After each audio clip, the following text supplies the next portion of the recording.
Hi, my name is George Araiza, and today I'm going to talk about the phenomena of domestic violence. Where does domestic violence come from, and what is our responsibility as a society to stem this tide and to help these individuals to end the violence in the home, and also help individuals who have been victims of domestic violence. First off, many of these people who are in these relationships that are violent have usually grown up in homes where they've witnessed one or the other parent being violent toward the other parent. And it's important to understand that all behavior is learned. Behavior just doesn't happen in a vacuum. People just don't get up one day and decide to be a sociopath, a serial killer, etc.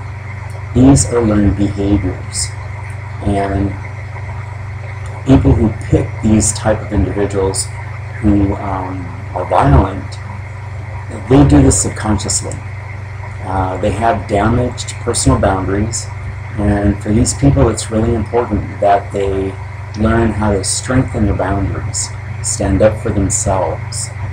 Most of the time, these people that are very violent, they have a very low sense of self-esteem. And they too have had boundaries damaged during early childhood. They see everything in extremes, powerful, powerless. They're the victim and the victimizer. And it's really important that these people get professional help to enable them to break the cycle of violence. But I also have to say that society has a role in domestic violence in the sense that some of the movies that are out in the theaters promote violence against women.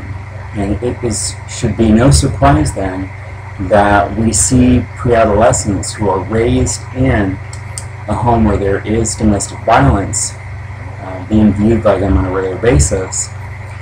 They see this as that's how you have a relationship. And then if they go to the movies, they see that society is sanctioning it.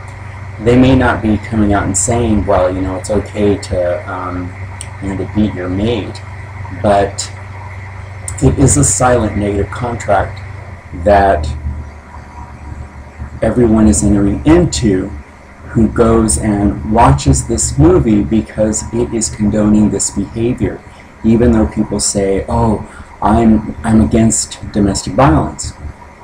So we have to remember that as a society, these pre-adolescents are taking in gratuitous violence, sex, and so many other things that are, well, they're not healthy. And we as a society have to set limits, set boundaries that are proper.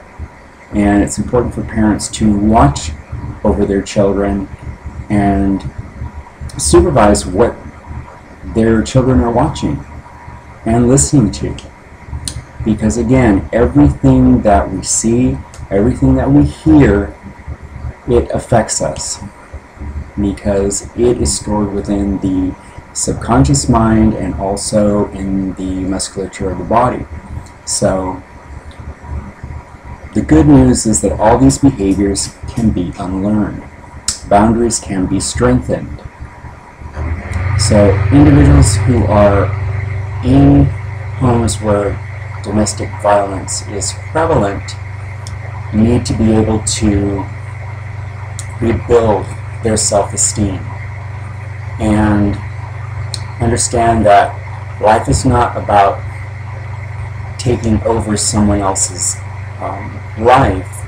It's about sharing your space and your life with another person and with other members of society so that you can live a healthy, happy, and fulfilled life. So I work with clients to help them to rebuild and repair their damaged boundaries. And because once we respect our boundaries, that is, we have limits, we have a code of ethics that we live by that is positive, then we will improve the quality of our life overall.